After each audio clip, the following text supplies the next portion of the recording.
Greetings, friends.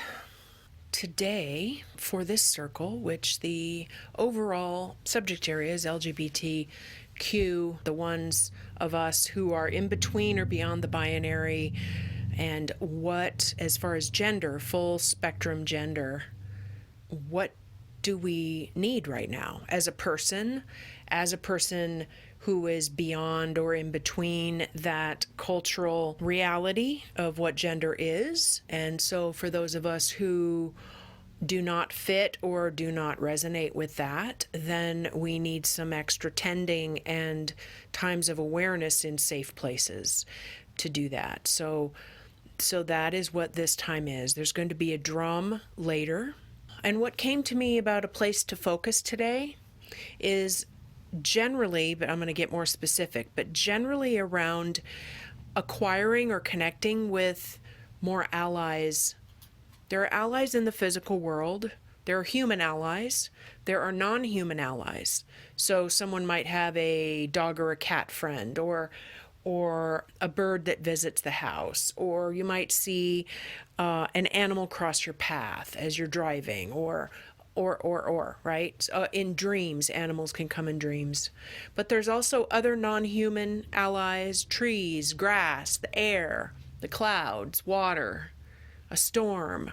Any of these beings that we're taught aren't beings, but that's just what we're taught, right? So in an animist or an earth-honoring worldview, that they too have their own way of being. So they are allies. And then there's allies in what we might call the spirit world, or the non-physical world, or access through dreams, night dreams, or trance. And those come in as many or more forms, or how they present. I guess they don't always have form at all, but that they can show themselves to us. Whether we see them, feel them, sense them, hear them, taste them, it's all equal. The type of ally that I would like us to be open for this time is an ancestor far enough back in our own, at least one of our branches of our lineage tree, who also was a person in between the stated gender options in their culture. So often in animist cultures, there is a much broader view or option set for genders. And there's many, many versions of that. There's a big grayscale of gender. And usually, in most cultures throughout time, that when someone, a child or a young person, displays behaviors or desires that indicate that we are in between or a different gender in our spirit than what our body says we are, or anything like that. Also to remember that in many traditional cultures, gender is very segmented separately by clothing and work. What kind of jobs people do in their culture. Women do one type of set of work, men do another type or set. And so when and if someone displays an interest to be something other than what their body says they are, then there are processes for that. And often then someone who's in between or beyond the binary will have access in some way to both gender, like the male and the female work, whereas otherwise a woman could never do blank. But if someone has said that they are, whatever the word is, for being in between or being the other, the opposite, then there's some formula for them to be able to do that. Also with clothing. So this journey might feel like imagination. It might even feel like wishful thinking. And if it does, wonderful. Do that. Expand your sets of possibilities in your mind about an ancestor that might look out for you, guide you along, be a we with you. and especially an ancestor who was, quote, this way before the colonizing cultures of monotheism and such swept through the area where this set of your ancestry is from. Before that. And there is a before time. Everywhere on the planet, there's a time before. Human ancestry goes back thousands of years.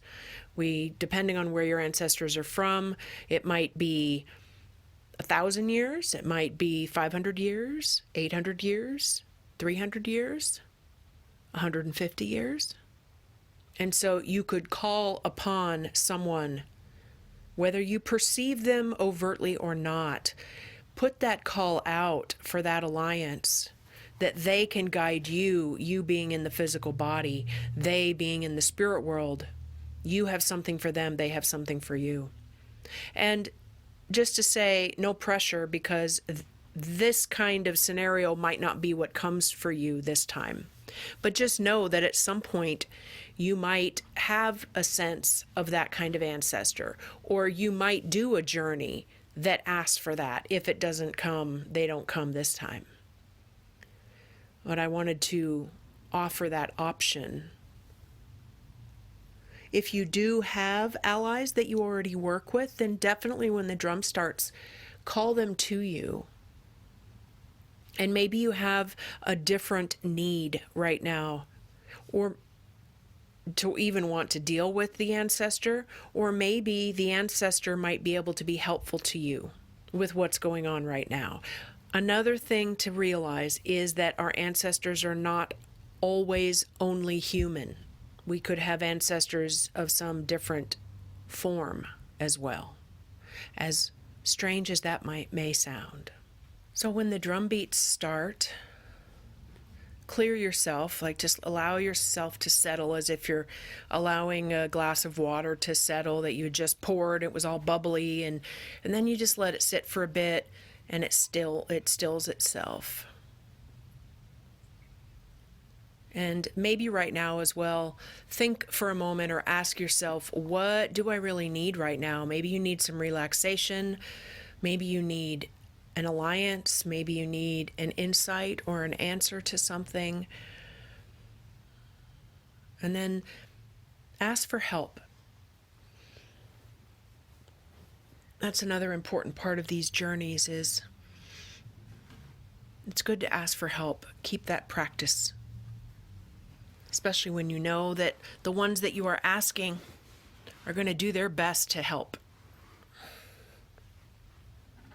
If you need a beginning place, then when the drum starts, you could imagine yourself in a place in nature where you feel comfortable. And then ask for an ally there, or you could go on a quest to ask for your ancestor. Or another option is that you could just be behind your eyelids as if you're closing your eyes, and from there, ask, where do I begin this journey? And then see what comes to you.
after the drum and letting things settle, to notice what did come to you, what did reveal itself. I would encourage you to write even a few keywords down, because this is a lot like remembering a dream.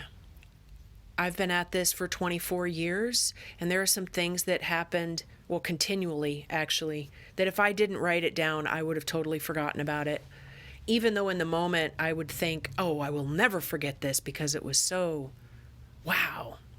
I would also say that it's important to focus on what you did sense or receive or see or feel, even if you don't understand it, rather than judging it as nothing or just this, not very important, any of that, because we don't like that when people do that to us. And the way to build relationships is to focus on the strength and the beauty of what happened in a moment. And so to hone in on that. And I did say at the beginning that your ancestors are not all human. So like here in the room, a color, there was a revelation that a certain color continuously shows up. And the idea now that that color might be representative of an ancestor kind of shifts the conversation. And so we need all the help we can get. And every connection is helpful. Every helpful connection is helpful, of course. And another part of that is that we always have the right, just as we do in our physical world, that in the non-physical world, if something starts to happen that doesn't feel right, or even just in that moment, just to say not now or go back to where you came from. We always have that right, because we are connecting with our own world, not the dominant culture's world and not anyone else's world. It is ours. And so to assert that homeness, that this is my home, I feel is very helpful and important. So whoever came for you, to you, whatever happened in your dream state while the drum was going, I hope that there was something in it that might give you something to work with or chew on or think about, and that it's helpful. Thank you for joining me, and I look forward to journeying with you again.